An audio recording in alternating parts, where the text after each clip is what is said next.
day, and we're able to have those conversations of previous students from the school year to know what worked, what didn't work. We have those conversations in the summer in preparation for our class goals. So I do want to highlight just a couple of things that, you know, we at Prattville Primary School are great at. And I'll say this, you know, we all have great faculties in Minnetonka County. And, you know, to say that we will put all of our faculties up against anybody in the state, we sure will. And I'll say this for every single school. But for our school, I'll say the same thing. So this year we were able to add a part-time interventionist, Ms. Ryder. She was hired as a part-time interventionist. I received a grant for an ARI interventionist to help with that reading component as well. So that has really helped. We've also added more community partnerships. For example, this year we were able to partner again with IP for our family night.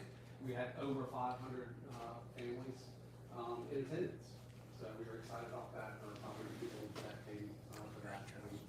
We had a hamburger dinner and were able to have a great night and just sit back and relax.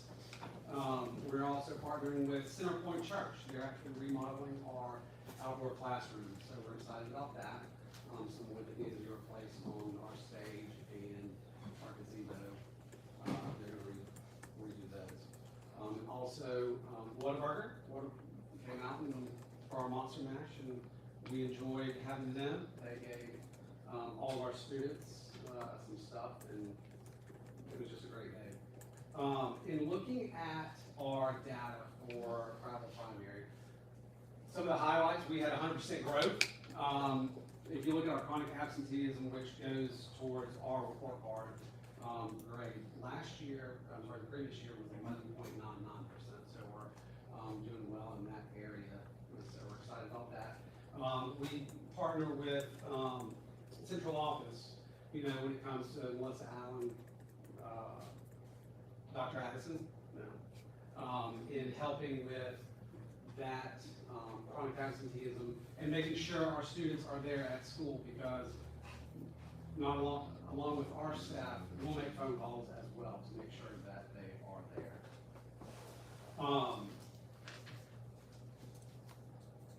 I do want to go ahead and go to this and just we'll pause at this.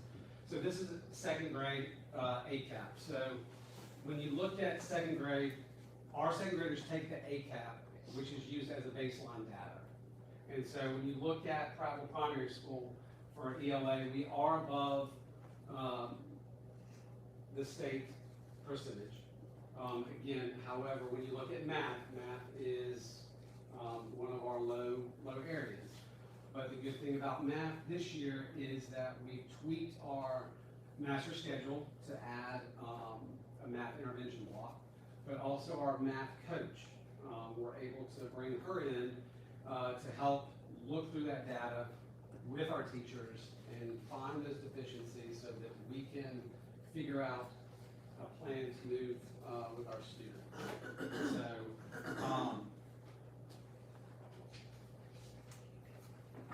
some of the challenges that we face are the same as Ms. Wamble. We look at discipline. We look at, while our attendance is still relatively good, we still see some that are struggling to get to school. But when you look at the discipline, we struggle with the intensity. We're seeing a lot more intensity with our behavior students. As Ms. Wamble said, we were able to implement in-school suspension this year, and that has really helped our behavior. Mr. Whitman is very adamant about if there's any distractions that we get them out of the classroom, and that's what we're able to do so that our teachers can teach. We can provide our teachers with what they need so that they can be successful with our students. So that's an area that we're working on as well. One of the things that we recently just did was last week, we were able to take a group of teachers over to Pine Level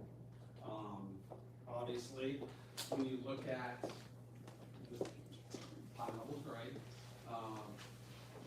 we ask the question, what are they doing that, we can learn from? Because we want to learn from our own people. And so we went out there, had great conversations, we got great resources from them, and we took them back, and we're going to be having meetings to implement those in the classroom. We got reading resources that they gave us, and that's something that we want to continue to do. Ms. Harry, I was very appreciative of her giving us that opportunity to come out there to learn from her teachers as well. So we have a lot going on, and we are continuing to look at what we're doing, and we're going to. This is not indicative of what we're capable of and what we're going to do. So I'm very proud of our teachers. They work hard every single day, and there's a lot to come. Just a couple things I want to jump in to make sure. So obviously we got the data in the summer, and Mr. Cochran was one of the first ones that pointed out, hey, we got to get our math where we expected. So like he said, he made some changes with master schedule, made some changes with how we're pulling out kids. The main thing I want everybody to know is, yes, this is a midpoint year update because, well, the report cards came out and this is when it naturally falls in. The thing I'm encouraged on is we do see some things at the school level that were started to be implemented in July, August, to start trying to target some of the deficiencies that we see. I really appreciate what he said about going to tour other schools, going to Pine Level. Mr. Cochran, correct me if I'm wrong, when you were telling me the other day, it was less about, what they were doing. It made you feel good about what's going on, but it was more about implementing. Right, basically seeing what they were doing with their math and reading, it made us feel good because we're doing the same thing. It's Right. just getting those different strategies and getting those different techniques down that we can implement in our classrooms. So that was very encouraging. I commend you for doing that, and I know a lot of our principals share ideas all the time. So, board members, I know we're running a little long. I'm going to turn it over to you. You can fire away any questions, Mr. Cochran. Hey, what's your current enrollment right now? I just enrolled 3 more this week, so we're at 513. All right. What does your math intervention class look like? Or how do you pick, like, is that every kid goes through math intervention, like this So- class you were talking about? Or So you're talking about math intervention blocks. So we have what we call for reading, we call goal time. So it's a math intervention block time that is set aside every single day for our intervention time. So where our teachers pull their students back for intervention, or if they go with an intervention teacher. And it may be with one of our interventionists, or maybe with one of our SPED teachers. So it's every day block of time? Yes, sir. Okay. So in first grade is different from second grade. It's not the same time. And the reason I did that was because if I were to put them in the exact same time every single day for first and second, I wouldn't be able to have 45 minutes of PD for everybody. So that was another thing that I wanted to do, is give teachers more planning time so that they can have more time. So that's why I was able to do 45 minutes for PD. Do you need anything else with discipline? You said it's a challenge. Discipline is, when I talk about the challenge with discipline, the intensity of the behaviors. We have a great SPED department who help us with the behaviors when it comes to writing behavior plans, helping in those aspects. But when it comes to the intensity of it, the aggression, I'm just gonna be honest, we're seeing more aggression. So, counting the only pathway right now is with that aggression is ISS and then. Or out of school suspension. Or out of school suspension. Do they respond to the ISS? Like if you have a problem, then So- working, or? Yes, ma'am. We do see some that are repeat offenders. We do see several that do not want to come back. Mr. Whitman has made it very clear that it is not a time to play games or anything like that. It is you sit in a desk and you don't want to come back. And that's the message that, while they're still getting their academics with our ISS teacher, the message needs to be understood that this is not a place you want to come to. You want to be with your students, you want to be with your class.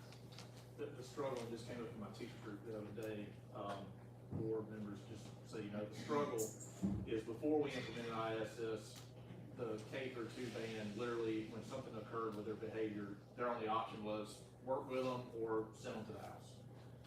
Well, and I'm not trying to steal the thunder, I'm gonna let Ms. Lindsay do her presentation as well.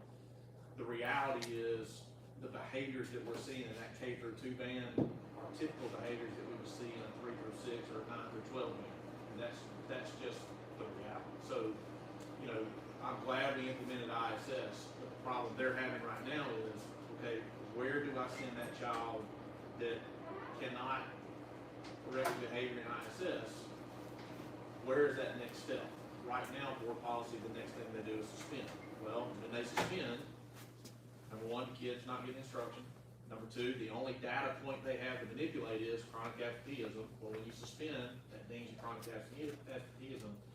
So, without jumping too far ahead, I think as a district, we're going to have to look a little bit at that K through 2 band and go, hey, if you're going to function or if you're going to behave in these types of behaviors, we're going to have to alter what we're going to provide as consequences for those K through 2 behaviors. And I'll get to that in a minute on my end, but I agree. is that kind of what you're seeing? Is that progression of, hey, ISS is good and it's correcting some behaviors, but how do we handle the students that are repeating? But then also, how do you handle, I'm just gonna throw it out there, how do you handle a K through 2 student that hits our teachers, or punches our teachers, or spits on our teachers, or cusses out our teachers?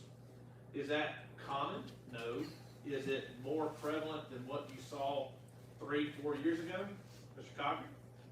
Yes, and let me just make this point too, that, especially when we have special education students who are in ISS, while they're still getting their services, being pulled out from ISS because that is something that they still have to have. When you get to the point of out-of-school suspension with them, now you're playing with their 10 days. And so when you get to their 10 days, you obviously have to have a manifestation meeting. And then, Well, I don't wanna steal Ms. Lindsay's thunder, I'm sure she's gonna mention some of that too, but, once the principals present, I've got some ideas on that as well that I'll throw out there, but, my non-negotiables, and I know you guys feel the same way, and we gotta get there as a district, we have overhauled discipline in this county, and I was fortunate, we inherited, discipline was always taken very seriously in our county. I think that's one thing that everybody will hang their hat and go, hey, there's certain behaviors we're not gonna put up with. The reality is the behavior that you used to see in the middle school band has now escalated to high school, and then the other bands that you would have never thought the behavior would pop up in the last couple of years, it is common in that K through 2 band. And right now, yes, we've given them more options, but I think we may have to look at, based on some of these presentations, making some other changes.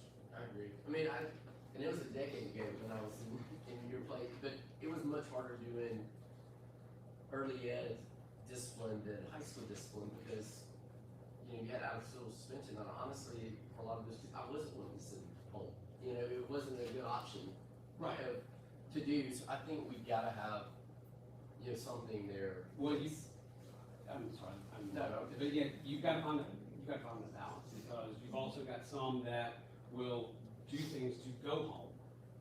And when you have that, then that really defeats the whole purpose of out-of-school suspension when you don't have any other options there. So, And I want to say, I want to feedback what Mr. Wilkins said. I think it's huge getting outside their school and going to places, as they can.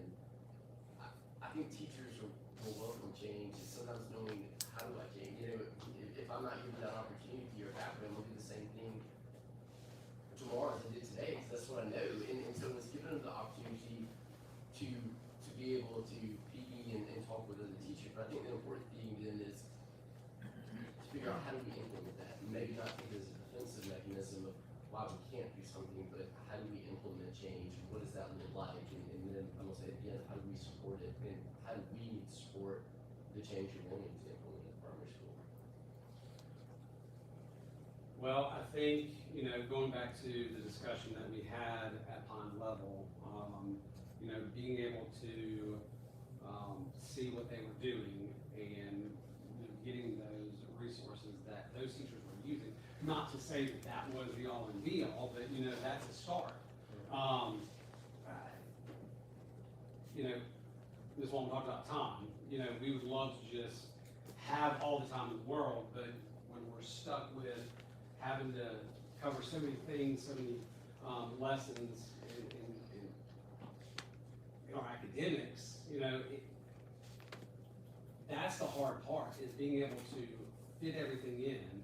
While our teachers are awesome at doing that, it's being able to really concentrate on those academics. And Mr. Snyder said earlier, our academic teams do a fantastic job in, when it comes to the surveys at the end of each quarter, finding out what our teachers need in the academic realm, and trying to find that balance with our teachers.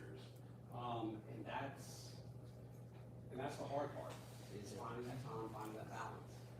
But as far as the resources go, y'all have been, Ms. McNider, everybody's been fantastic in giving us what we need. And now it's just a matter of executing that, whether it is our new math coach, or an ARI interventionist, or a part-time interventionist.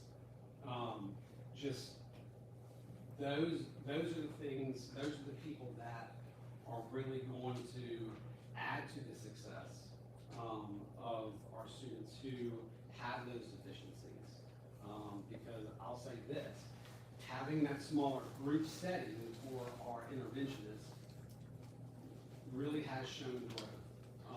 And while a teacher who has a class of 18, 20, 23, it's a little bit harder. Whereas with our interventionists who can pull them out and work with them on their deficiencies, it's been very helpful. All right, more questions for Mr. Cochran? All right, thank you, sir. All right, thank you. Ms. Lindsay, you're next.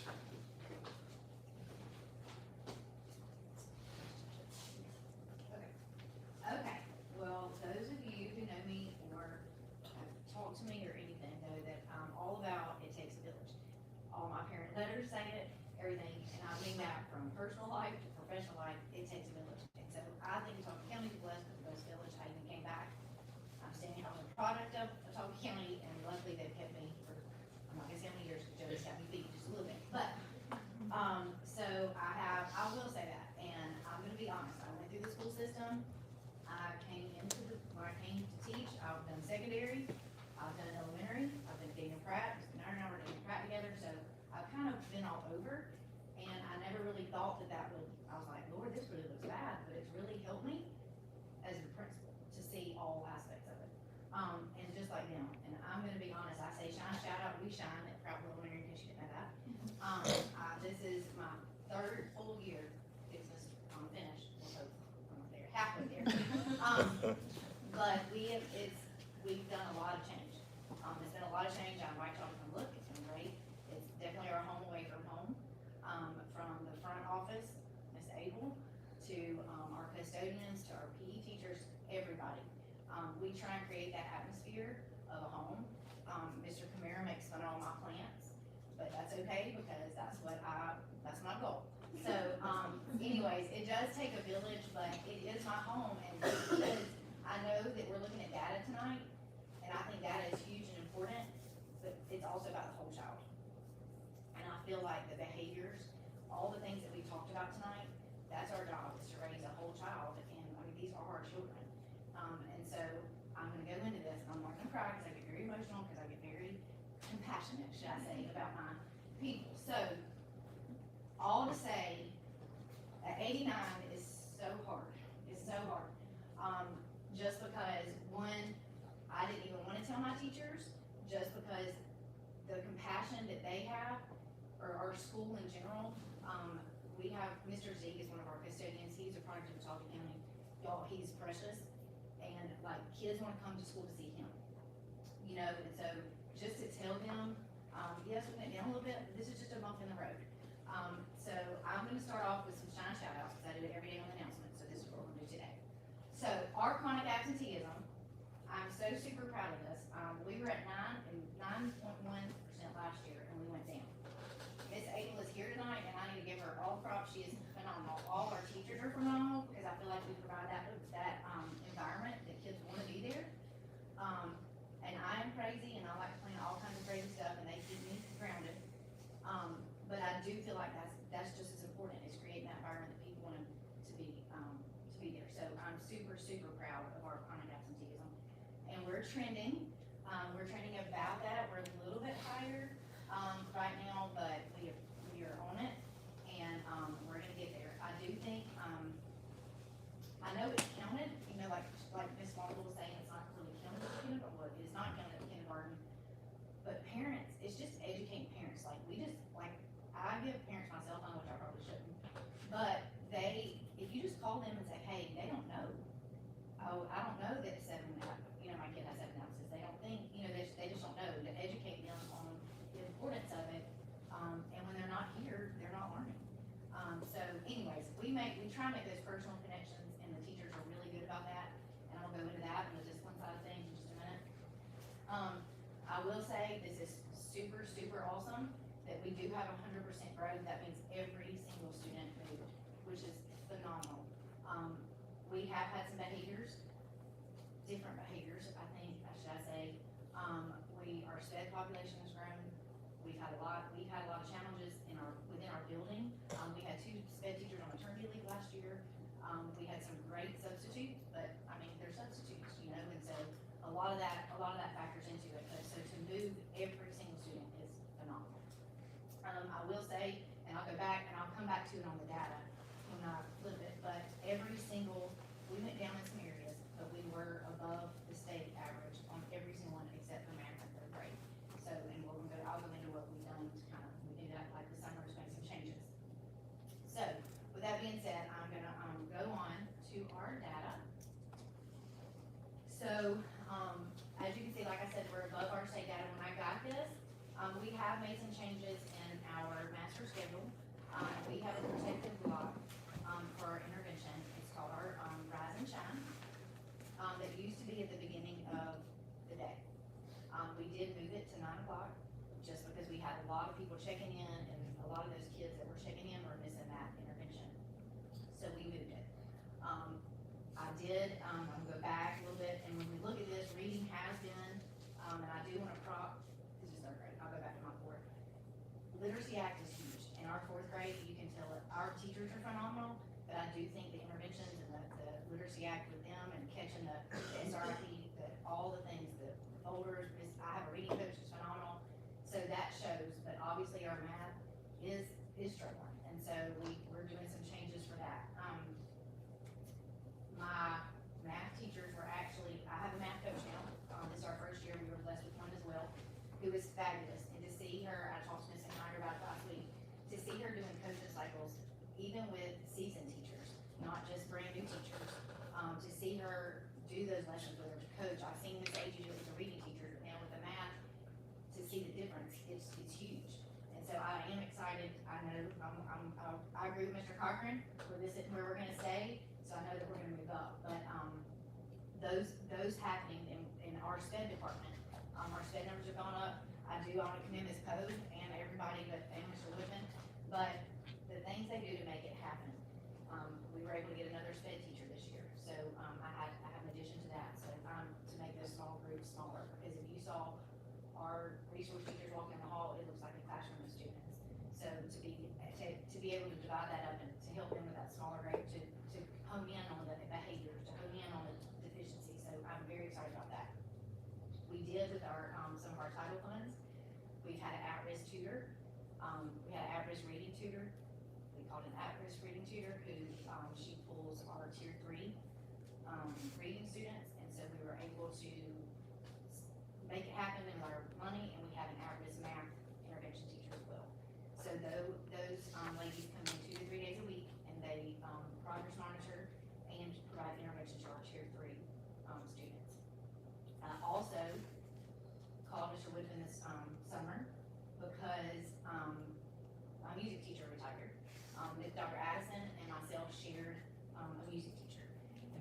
retired.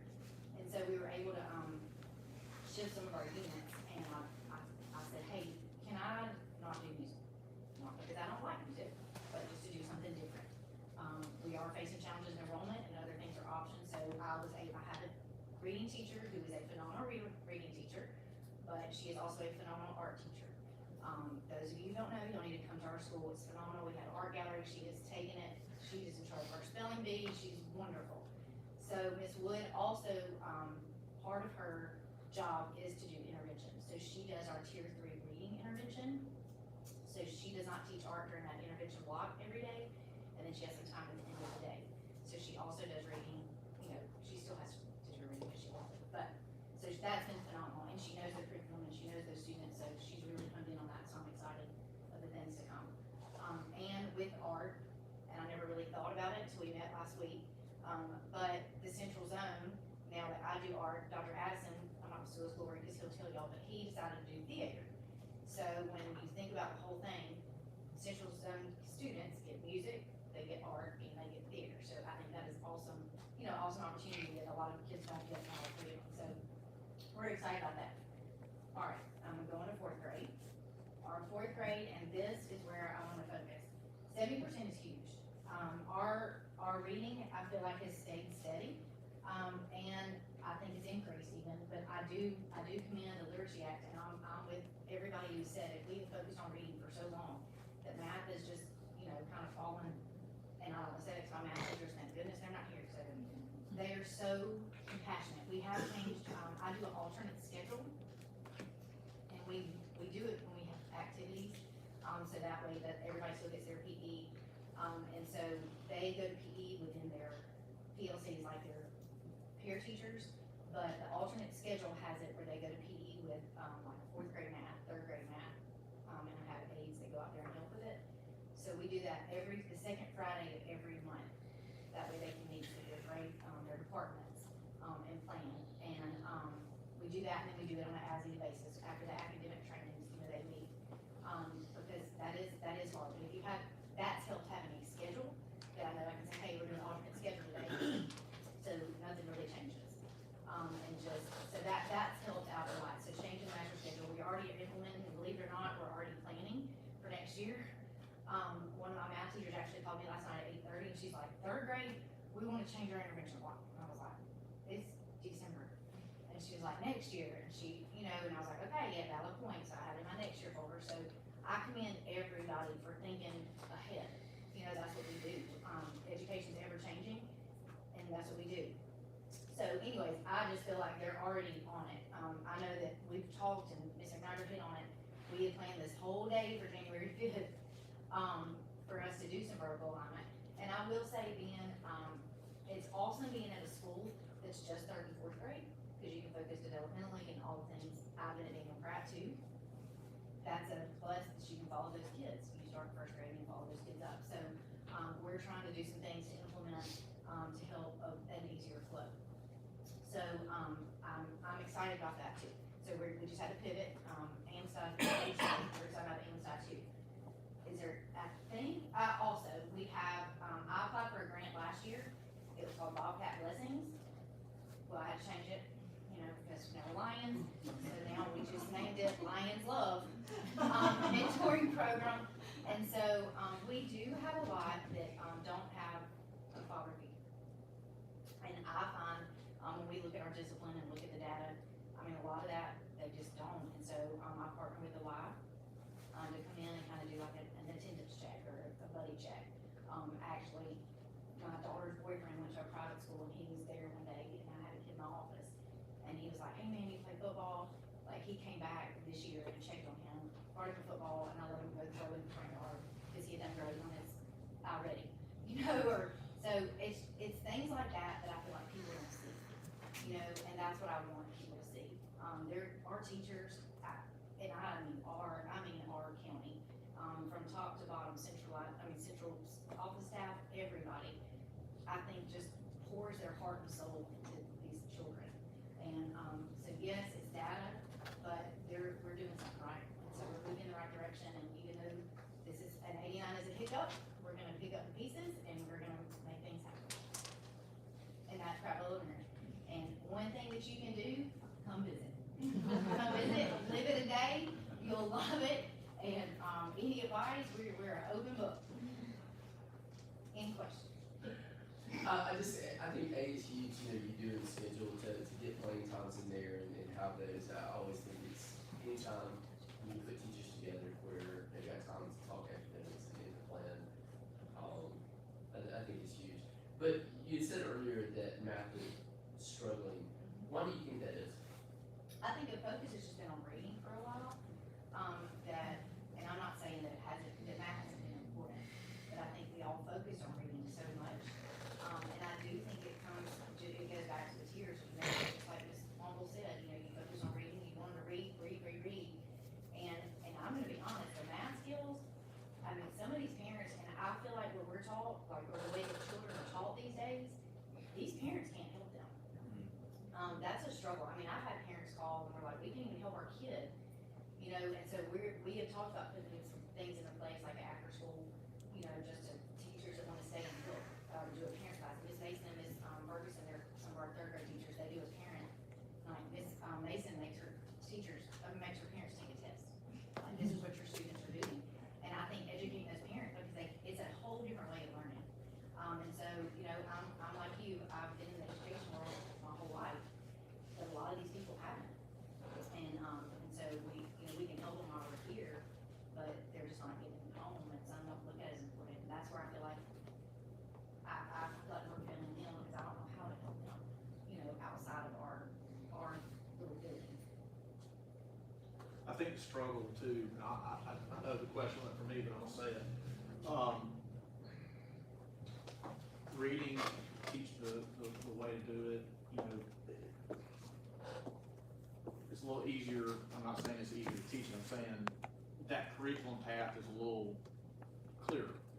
My frustration with math is statewide, we are running through stuff so fast, and you have to. And that is the dilemma, is to hit all the things that you have to hit. It feels a little frustrating. I know our teachers are frustrated, I know my principals are frustrated about the pace of it, and then are you really mastering the concepts? Now, that's one thing we're doing with this teacher council coming in, asking, you know, I'm trying to get a little more, give me concrete stuff that we can change to fix things. I know 2 years ago, there was a lot of frustration with our guide, and we made a lot of changes in that. We brought in the teachers. Hey, look, that's not the intent. Tell us what we have to do. And you know, the curriculum question is something that I don't need to get on a whole lot tonight. I think y'all know where I stand on that and where our teachers stand on it. But the pace of what we're asking math teachers to cover, and then honestly, the level of things they have to cover is just, it's very frustrating. So when you look at stuff statewide and you look at charter schools and all these other things, yeah, curriculum matters when we're asking our teachers to cover this wide range of things. And oh, by the way, we're gonna bump it up even more the next year, and up the next year, I think from our board and the superintendent association, we gotta advocate to our people, this is what our teachers are telling us. This is the struggle. How do we do it? Now, I would say, you know, I think a lot of what we can solve, we're gonna solve with the different meetings, different councils, things like that, and get some ideas. And there's a big difference between, you know, Mr. Snyder knows what I'm probably gonna say, there's a big difference between required and recommended. And we're trying to shift as much things that we can that are not required. And okay, if it's recommended, let's go this route. But trying to get away from that, well, we have to do this. No, what we have to do is get them back on grade level. And wherever we can find some gray area there to do it, I promise you that's what we're doing. So anyway, I don't mean to ramble about it, but the curriculum side of it is a challenge. There's just no two ways around that. It's no secret that up here, Billy is the data guy, and he puts a lot of stake in the data, but, and I love seeing all the numbers and everything, but what I love to hear is, are our kids safe? Are they happy? Do they wanna come to school? You know, those are the things that matter to me. I mean, I know you say, y'all are all like, oh, it's 99, but I look inside y'all schools,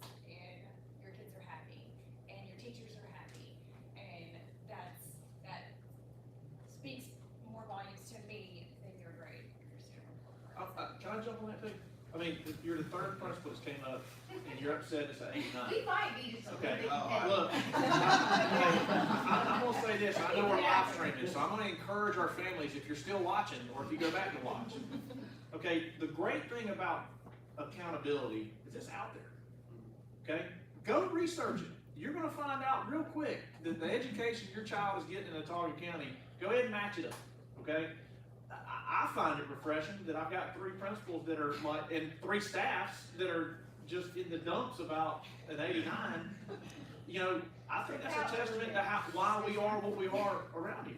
So I appreciate that. Now, Ms. Jerkins, I know here in a minute you're gonna go, and we're gonna talk about that a little bit. Her, she's gonna have really, it'll make a whole lot of sense on that report card, but you know, I commend all 3 of you and your staffs and everybody of being that distraught because we're now at 89. Well, again, with what we're dealing with and the challenges we face, good luck anybody else if you think you can do any better. And again, I will challenge our families, go look at who everybody will compete with and pull the data.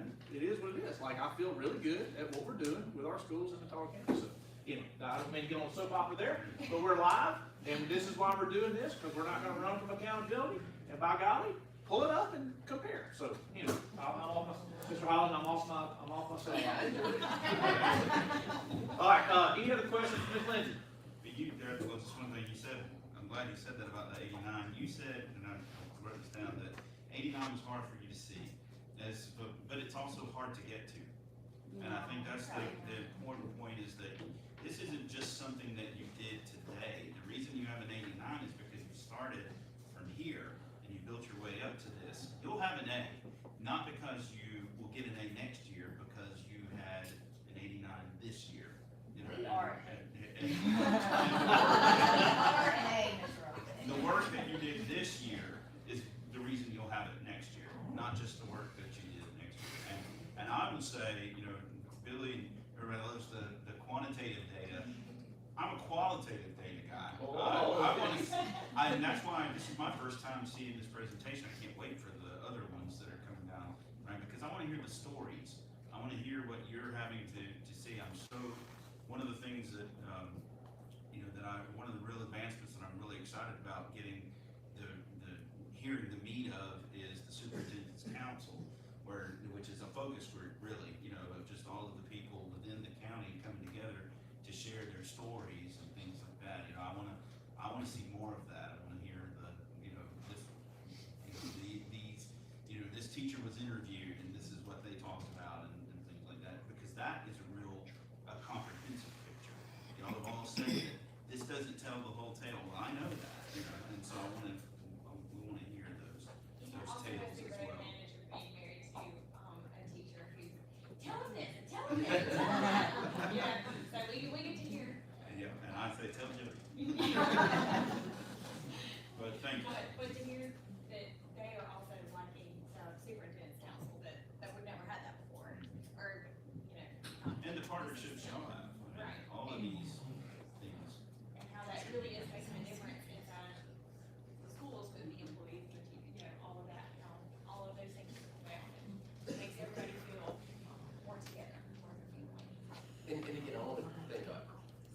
It's tough getting in front and going through everything, and for years we had to do that, and then there was a gap. I appreciate Mr. Winfrey bringing that back, and you know, because as a principal, sometimes you're told all these things we got to do, and then it's like, just tell me what I got to do. You know, not all these different little things, and then we're left. I'll never forget Mr. A.G. one time coming and seeing me and telling me, "Hey, I want your ACT scores up." You know, and it was focused of, this is what we gotta do. You know, this is it. This is, you know, where we're gonna drive. This is where we're working towards. And you know, again, just knowing what your goals are, and then how do we need to support that goal for you to achieve it. And I appreciate you guys being willing to come up tonight. And you know, I'm sure there's better things you want to do on Tuesday night, much less getting in front of a group and ask for the moment questions. But I do appreciate Mr. Whitman, you know, supporting that. I think it's so important. All right, thank you, Ms. Lindsay. All right, Ms. Jerkins, come on up. Okay, well, I was gonna say, Ms. Williams will probably be the shortest of all of them. Hey, if it makes good, I'm not gonna ask any questions. So, we can leave the slide right here, because, you know, my 67 is higher than the state standard. There you go.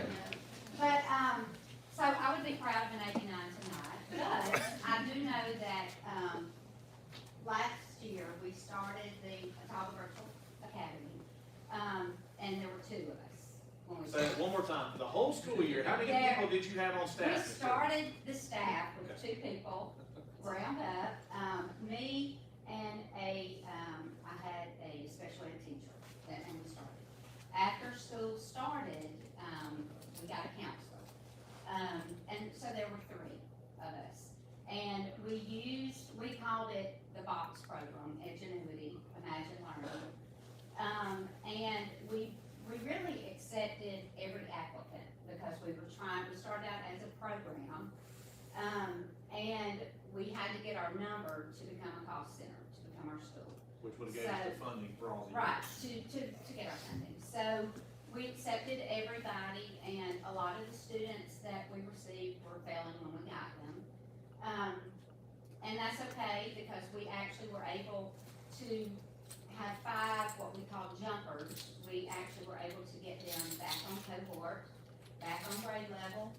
And in spite of that, what you can't see, we still had an 86 grad rate, 86% grad rate. So, we were proud of that. We are a K-12 school, so that was new for us, the 3 of us, because we were all secondary. So, Ms. McNider had her job cut out for her. I don't know that any of us were ready. Because elementary was new for all of us.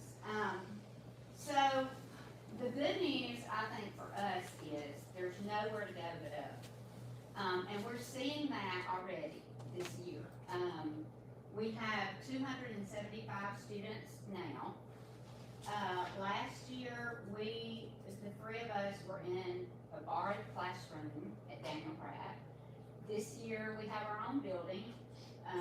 And I have my own staff. We have teachers. I have a teacher for each core subject, secondary. And I have an elementary teacher. I have 2 SPED teachers. I have a secretary, and we share a custodian with Second Chance. And we have an itinerant bookkeeper. So we have staff. And we have, our teachers are all from Atala County, so I also have the best teachers. We have positive surveys, the feedback from our parents, our teachers, our students have all been very positive. We have students in line waiting to come to us second semester. We have students who are on honors diploma, AP diploma, dual enrollment. We have behavior students, and we also do the homebound students. We have students who are remotely enrolled. But this year has been a complete turnaround. We see a big difference in the students because we're able to bring our students on campus. Last year we did not have that. Our grades already are so much better. We don't have the failure rate at this point this year that we had last year. We are able to bring our kids in if they're not signing in like they should, if they're not, their grades aren't where they need to be. We require them to come in, and they can work one-on-one with the teacher in-house because we have our teachers now. One of the issues I think that hurt us, of course, I do have the best chronic absenteeism in the district at a 0.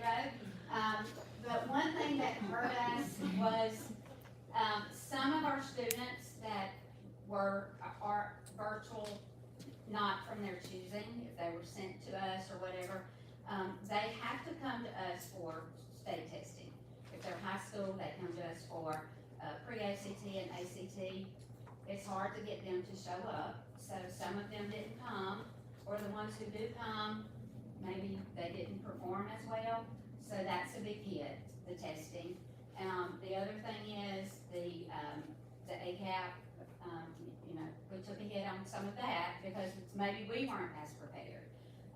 But this year coming up, again, that's totally different already because we better prepared last year when we realized this is something serious, this elementary. So I-Ready, ACAP, last year, we were schooled in that. And so I'm excited because this year has been a breath of fresh air just because we're in a building, I have teachers, we've all been excited. Mr. Camara, Mr. Barrington has done a great job of when I've called and said, we need this, we need that. I don't like, these bright colors are blowing my mind, secondary, and they got it painted. And so I have really, been appreciative, and we have a school full of students, and a lot of them have gotten diplomas that otherwise would not have. So I think, good things are coming, and if I have an 89 next year, that'd be great. The highest, and I will say the highest, grade for a virtual school in the state of Alabama is a 75. And the average right now in our Tri-County area is a 71. So, I think I will surpass that. Any questions? No, I just commend you, I mean, my daughter started out last year, and it was very hard. So, I was very excited to hear that this year was gonna be completely different, because if anybody didn't survive last year, they deserve, we did not survive, so. And it was very hard, it was very rigorous, Yes. and the, The curriculum is hard, yes, yeah. it is. The time is hard, so to know that we can now have our own teachers, and, you know, that's very exciting, and I think that that's gonna play a big part in seeing an increase. Right, and I think, and also for the public, anybody watching, people have said, well, oh, it's virtual, that must be really easy. But virtual to people that's never done it, and people compare it to COVID virtual. They compare it to traditional school done at home. And that is not what this is. It's totally different. And, I invite you to come to our school. We are at, 423 South Northington Street. And we're in the yellow stucco, the old part of the old kindergarten, which is second chance, so you're welcome to come with us. And we don't have hot water in our,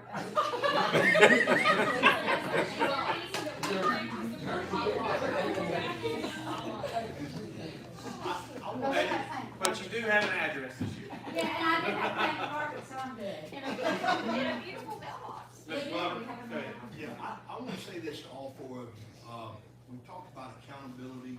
It was defined as trust. I like that. But what I know about the four of you, and I know some of you very personally from growing up together, but I'll say this, the competitiveness that I see in this group tonight is such a benefit to our students. Because as an old coach, I can say this, I know what is bred out of competitiveness, okay? That's gonna be spirit. It's gonna be heart, it's gonna be drive, and it's gonna be a work ethic. I can tell everybody here, even the ones watching on TV, if every one of our kids graduate from Watauga County have those four traits, the world's gonna be a better place. So what I've seen and heard tonight is outstanding. I don't care about those numbers. Yes, it makes us look good, and I want your 89 to be a 90, okay, I do. But here's the deal, okay? And you, Jody, I know how hard you all work, but what it means to you, and the spirit that comes out of you guys in presenting this is what I think is special, and I appreciate it. Anything else? Board members, I think what you'll see, and to kind of land the plane on that, I talk to our principals daily, and not to bring it back up, but I think it is something we're going to look at moving forward. The K-2 band, I promise you I'll bring it back up. we're gonna have to look at some other options discipline wise. I don't know if we can do it mid-year. Full disclosure, I'm trying to see if there's any interest from people on a possible position. I do think behaviors are changing. We've gotta let people know that we're not gonna tolerate certain behaviors. And I think that's how we continue to move forward. I think that's, Mr. Holland, I've heard you ask several times, what can we do? Our people wanna be supported. I think we've made a big push to try to support with facilities and the salary schedule and supplements and all that. There's also a lot to be said about what's going on in that classroom day to day. And I don't want the public to think that this is just, you know, it's off the rails, it's off the chain. No, that's not what they're saying. What they're saying though is there's some behaviors that we do not expect to encounter at K through 2. And I'm gonna say this, it's not just us. I toured University Charter School the other day in Livingston, Alabama, and they were very good. It was a very good meeting. I said, hey, are y'all seeing, because in our superintendent meeting, every superintendent is saying the same thing. The pre-K to second grade is off the chain. That's what everybody says. I went to a charter school that, you know, just toured it. And I said, hey, are you seeing these same behaviors? They said, hey, let me show you this behavior unit that we run over here. It is statewide. Why? Well, these are the babies that would be coming from COVID, and there's a gap there, and I don't know, I wish I could tell you the scientific reasons. I just know what our people are dealing with. And y'all are getting the calls, they're letting you know next year, I'm just laying the groundwork now. I think we're going to have to look at possibly a additional class at Second Chance that is just for our K through 2. And we start making everybody know that there's certain behaviors that we're not going to tolerate, and it don't matter what grade level you're in. Now, I understand that may look different. I get all that, but that's what I hear from our principals. The ISS has really helped, but now there's a gap. And whereas that gap wouldn't matter if you wasn't seeing those major Class C violation behaviors. Well, now they don't know how to handle those Class C violations other than suspend. Well, if I suspend them, I'm giving them exactly what a lot of them want. So anyway, I think we'll have work sessions, we'll move forward, you know, we'll look at some things, but I think everything I've heard, I see a lot of heads bobbing. You know, I think that's one of our major challenges is how are we as a board and a superintendent, how are we going to address what we see happening that has never really happened before? And again, it's not a Talk County. You call anybody in the state of Alabama and ask them what I'm telling you, and everybody's going to tell you the same thing. It's statewide. So anyway, I commend you guys for coming. Thank y'all for that. I know it went a little longer than what we thought, but you know, I appreciate what you do, and I do. To echo what Mr. Glover's saying, I appreciate the passion. It's what makes our place special. Appreciate some of our teachers and Ms. Abel and everybody showing up tonight. Thank y'all for coming. It's really good. All right, so real quick to finish up this portion of the agenda, I'm just going to briefly touch on this board member, the symposium update. One reason we moved the PD to second semester was to be able to target some of the things we're seeing. You have the agenda in your packets.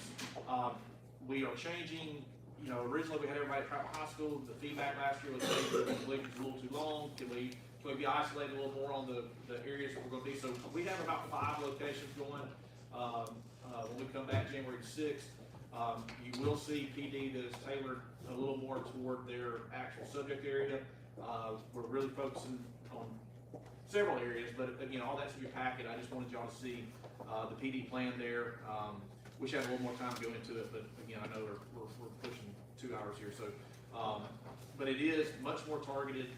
You will see a lot of areas there with some issues we're seeing in our PE departments, self-contained classrooms, special education, the things that we've talked about that they just presented on. If you'll go through that agenda, you'll see that we do have a lot of targeted PD there. So, any questions on anything in the received information portion? All right, before a recommendation for approval of the consent agenda, I will give you some information on the items listed. Item number 3 contains all athletic and field trips for the month and the coming months. Item number 4 contains supplemental pay requests pertaining to tutoring, instructional services, school activities, and other services. Item number 5 contains a list of items that are no longer in working condition and need to be disposed. Item number 6 requests approval of the salary schedule revision due to a discrepancy in staff position and associated salary schedules. Long story short there, we're trying to solidify some changes we made with a couple positions that have a degree or not degree, so that's what that's in reference to. Item number 7 contains supplemental coaching contracts for current employees. Item number 8 contains a contract for temporary employment. Are there any questions with the consent agenda as presented?